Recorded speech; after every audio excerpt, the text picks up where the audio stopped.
साथियों, बहुत लंबे अंतराल के बाद हम लोग मिल रहे हैं और ये साफ जाहिर भी है कि हम लोग की उपस्थिति को देखते हुए कि फिजिकल मीटिंग्स का चलन भी थोड़ा लग रहा है कि खास करके दिल्ली में थोड़ा मुश्किल हो रहा है, लेकिन बात सिर्फ इतनी नहीं है। इसके बावजूद शॉर्ट नोटिस था, सूचनाएं कम थी, इसके बाद भी बाहर से दूर दराज से लोग आए हैं और कई लोगों के कंफर्मेशन अभी भी हैं जो रास्ते में हैं और तो वो लोग भी अभी आएंगे। लेकिन अभी हम लोग इस कार्यक्रम की शुरुआत करते हैं और जैसा कि आप लोग सब लोग जानते हैं कि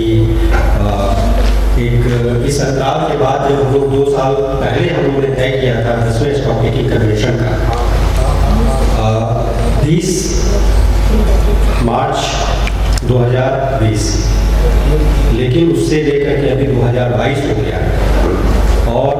उसी समय अनफॉर्चुनेटली ये कोविड का एक पैंडेमिक का असर हुआ और फिर करीब करीब सारी चीज़ें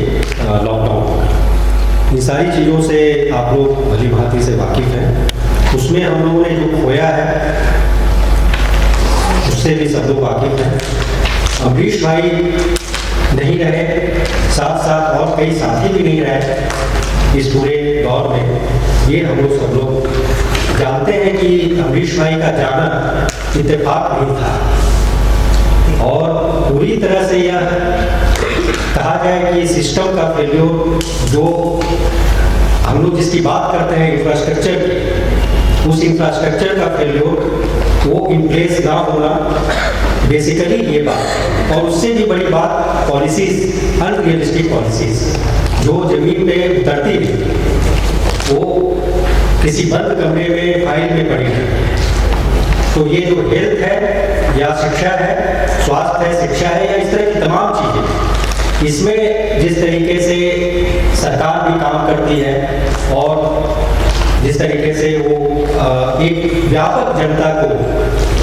इग्नोर करके, उनको नज़रअंदाज करके एक छोटे से समूह के लिए काम इस लोकतंत्र में जिस तरीके से वो कर रही है, उसका नतीजा था यह कोविड पीरियड में लोगों का असमय चलेगा और उसके असर अभी तक दिख रहे हैं। लेकिन सरकार को उसके बाद भी उन्होंने संसद तक में यह बयान दिया कि ऑक्सीजन की कोई कमी नहीं थी या इस तरह की तमाम चीज़ें, उनके पास कोई आंकड़े नहीं थे। जो लोग यहाँ से माइग्रेट करके गए और बिहार से लेकर के उत्तर प्रदेश से लेकर के तमाम जगहों पे जो लोग माइग्रेशन करके गए उस पूरे दौर में बड़ी मुश्किलों से, उसके बारे में भी सरकार के पास कोई आंकड़ा नहीं। सरकार के पास महिलाओं के जो वर्किंग विमेन है या बाकी उन लोगों की सुरक्षा का, उन लोगों के बाकी जो उनके राइट्स हैं उसके लिए, उसके पास उनका उसके लिए भी कोई आंकड़ा नहीं है। सरकार के पास अपने नागरिकों के लिए कोई आंकड़ा नहीं और ये बाकायदा वो संसद में बयान देते हैं। सरकार के पास चाइल्ड राइट्स को लेकर के बातें बहुत बड़ी बड़ी हैं, वो चाइल्ड राइट्स की बातें हो रही हैं, सरकार की तरफ से भी हो रही हैं, लेकिन उनके पास कितने बच्चे आउट ऑफ स्कूल हैं, कितने बच्चे ड्रॉप आउट हो रहे हैं और क्या अभी कोविड के पीरियड में क्या उनके लिए किया गया है, क्या हो रहा है, इसके बारे में भी सरकार को कुछ पता नहीं। रिपोर्ट्स आ रही हैं, रिपोर्ट्स अपने आप में कंट्राडिक्टरी है। जो सरकार की रिपोर्ट है मैं उसकी बात कर रहा हूं और इस तरह से हम लोग सिविल सोसाइटीज़ के रूप में जो नागरिक समूह हैं उन लोगों ने भी बहुत सारी रिपोर्ट्स निकाली, चाहे वो अजीत जी प्रेमजी फाउंडेशन हो या असर की रिपोर्ट हो या बाकी इस तरह की तमाम जो अलग अलग जगहों पे काम करने वाले जो है BGPS जैसे जो मास ऑर्गेनाइजेशन है उनकी रिपोर्ट्स हो। मलाला फंड ने बीच में अपने सहयोग से कई राज्यों में खास करके बालिका शिक्षा को देखते हुए उसमें जो रिपोर्ट निकाली गई, वो सारी चीज़ें, फोरम की अपने जो सर्वेस थे और उससे जुड़ी हुई जो रिपोर्ट्स थे उसमें तमाम विसंगतियाँ रेखांकित की, लेकिन सरकार के पास ये रिपोर्ट या तो पहुँचती नहीं है या पहुँचने के बाद वो ठंडे बस्ते में चली जाती है। तो मैं ये कहना चाहूँगा कि इस लंबी अवधि के बाद जो हम लोग स्टॉक टेकिंग कन्वेंशन के लिए यहाँ पे इकट्ठे हुए हैं और बेसिकली आप लोगों को सबको ये पता है कि इसके पहले जब भी स्टॉक टेकिंग हुआ करती थी तो इसी जगह पे हम लोग काफ़ी संख्या में इकट्ठे होते थे, और अभी उसका एक असर उसका भी दिख रहा है कि हम लोगों की संख्या थोड़ी कम है। लेकिन मैं इसको एक पॉजिटिव नोट में लेता हूँ। एक सकारात्मक रुख ये है कि इसके बावजूद फोरम की ताकत यह है कि आप तमाम लोग आए हैं। महाराष्ट्र से हमारे साथी हैं, बिहार से साथी हैं, उत्तर प्रदेश से हैं, हमारे उड़ीसा से साथी हैं, मध्य प्रदेश से जो साथी हैं उत्तराखंड में थे वो अभी रास्ते में हैं, शायद उधर तक आएंगे। इसके अलावा हमारे जो दूर के साथी हैं तमिलनाडु से, पांडिचेरी से, विक्टर भी रास्ते में वो भी आने वाले हैं। मूर्ति जी हैं आंध्र प्रदेश से, तेलंगाना से मुरली भाई हैं। इस तरह के तमाम साथी हैं जो यहाँ पे इकट्ठे हुए। ये फोरम की एक ताकत है, ये लोग आप सब लोग फोरम की एक ताकत है। गौतम का जैसे वरिष्ठ साथी किसी आकस्मिक वजह से कल उनकी उनसे भी बात हुई, वो नहीं आ पाए, प्रेम जी नहीं आ पाई कुछ हिमाचल से। इस कुछ साथी आने की इच्छा रखते हुए भी आ नहीं पाए, उसकी अलग अलग दिक्कतों की वजह से। लेकिन मैं बस ये कहना चाहता हूँ कि इसके बावजूद हम लोग जो लोग हैं यहाँ पर, जिस ताकत के साथ हम लोग यहाँ पे अभी फिर भी खड़े हैं, ये बताता है कि हम लोग बच्चों की शिक्षा को सुनिश्चित करने के लिए, उनके बच्चों के शिक्षा के यूनिवर्सलाइजेशन के लिए, लोक व्यापीकरण के लिए जो मुहिम है वो हमें यहाँ पे तय करके और हमें राज्यों में ले जानी पड़ेगी, और राज्यों के भीतर हमें उसे फैलाना पड़ेगा, और जमीन पर उस पर उतर करके हमें काम करना पड़ेगा, तब फिर हम आगे बढ़ पाएंगे। और बच्चों की शिक्षा का जो मामला है, बच्चों की शिक्षा का मतलब सिर्फ शिक्षा नहीं है। शिक्षा को केंद्र में रखते हुए एक बेहतर दुनिया, एक बेहतर जीवन, एक लोकतांत्रिक प्रक्रिया का जो अनुपालन है उसको सुनिश्चित करना असल उद्देश्य है। और जो तमाम इस तरह की धाराएं हैं, जो भी प्रगतिकामी धाराएं हैं, जो शांतिकामी धाराएं हैं, वो तमाम प्रतिकूल परिस्थितियों में किस तरह से काम कर सकती है और कैसे जमीन पे उतर करके और उसके साथ साथ एक जनता के बीच में कैसे गोलबंदी कर सकती है, ये असल में काम है। जबकि हम जानते हैं कि शिक्षा पे बजट लगातार कम होता जा रहा है, और तमाम हमारे जो जितने भी हमारे मेमोरेंडम्स हैं, ज्ञापन हैं, बाकी जो भी पहलकदमी है, लेकिन उसके बावजूद शिक्षा पे बजट कम हो रहा है, शिक्षा पे खर्च कम हो रहा है, और ये सोच समझ करके की जाने वाली बात है। सरकार को मालूम है कि ICDS की क्या पोजीशन है, सरकार को मालूम है कि हायर सेकेंडरी की क्या पोजीशन है। इसमें दलित, आदिवासी, हमारे माइनॉरिटीज, अल्पसंख्यक, ये जो डिसेबल बच्चे हैं,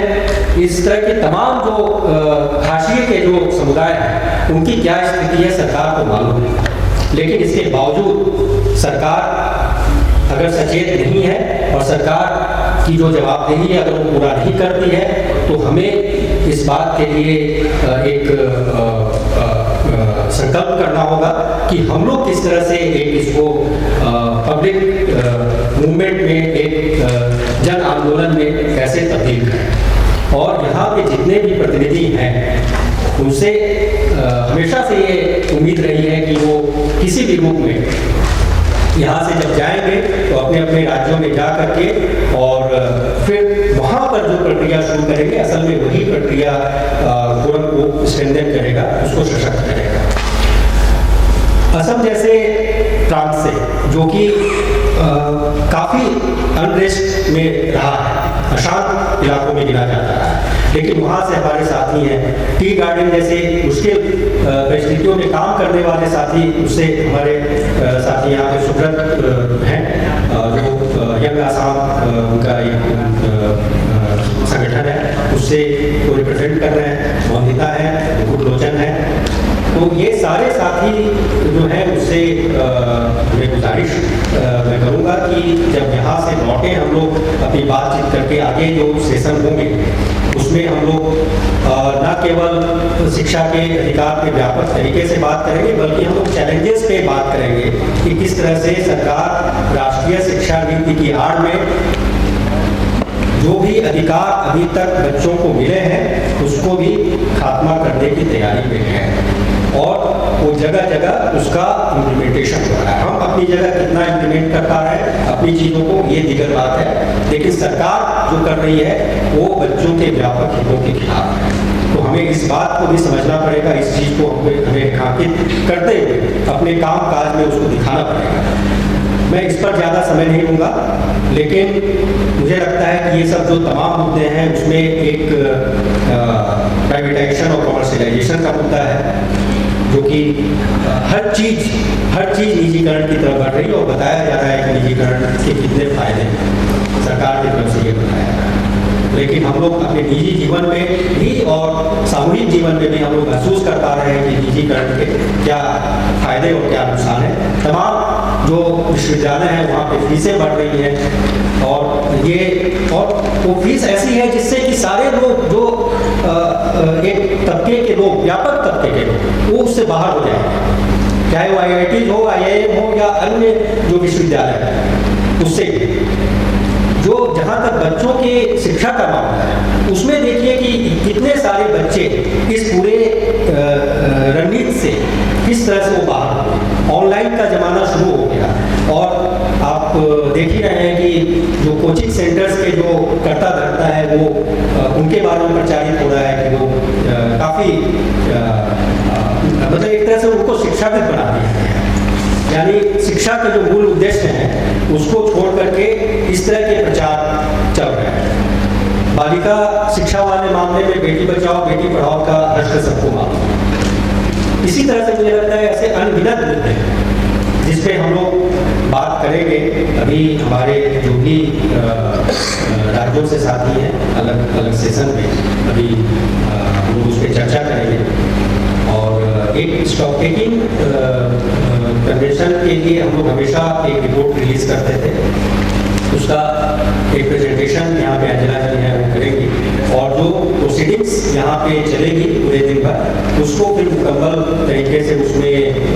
शामिल करके फिर हम एक स्टॉक टेकिंग रिपोर्ट को फाइनलाइज करके और फिर आप लोग सबको से शेयर करेंगे, आपका फीडबैक लेंगे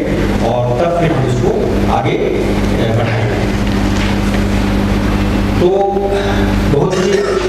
भारी मन से अमरीश भाई बीच में नहीं है, उनको एक बार फिर से श्रद्धांजलि अर्पित करते हुए और इस बात को याद रखते हुए कि हमारा सपना एक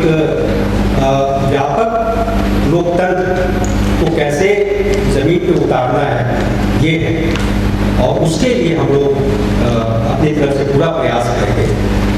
और एक नारा हुआ करता था हमारा लोकतंत्र की यही परीक्षा, सबको शिक्षा समान शिक्षा। तो ये इस नारे को लेकर के हम लोग चलेंगे। लोकतंत्र का मतलब सिर्फ पानी बिजली सड़क नहीं है और सिर्फ विकास के वो मायने नहीं है जो अभी हम लोग को बताया गया है। तो कैसे शिक्षा केंद्र में हो और कैसे शिक्षा एक राजनीतिक सवाल बने, एक मुद्दा बने, उसको लेकर के कैसे हम लोग चलेंगे, ये मूलभूत सवाल है। तो इसी के साथ मैं अभी इस सेशन के लिए एंजेला हैं उनको मैं आमंत्रित करता हूँ रिपोर्ट के लिए, वो प्रेजेंट करेंगी। अनिता रामपाल जी हैं, उनसे गुजारिश है कि वो इस सेशन को उनको बीच में जाना है, लेकिन इस सेशन को जब तक वो हैं मेरे ख्याल से ये सेशन 1 घंटे का होगा, अगर वो उतना समय दे पाए तो अभी उनको चेयर के रूप में मैं आमंत्रित करता हूँ। अनिता जी हैं, साथ ही हमारे मुरली भाई हैं तेलंगाना से, उनको मैं आमंत्रित करता हूँ कि इस सेशन में वो आए और अपनी बातें रखें। अनिल जी हैं डॉक्टर अनिल राय बिहार से, उनसे भी गुजारिश है कि वो भी आए और अपनी बात करें। मधुकर जी हैं महाराष्ट्र आर्टिक फोरम से, उनसे भी गुजारिश है कि कृपया मंच में। तो इसके साथ ही हम लोग इस कार्यक्रम की शुरुआत करते हैं। और एक चूँकि हम लोग अभी कार्यक्रम शुरू करने के पहले साथियों से ये भी आग्रह है कि यहाँ पे फूल वाला है और साथी एक एक करके अगर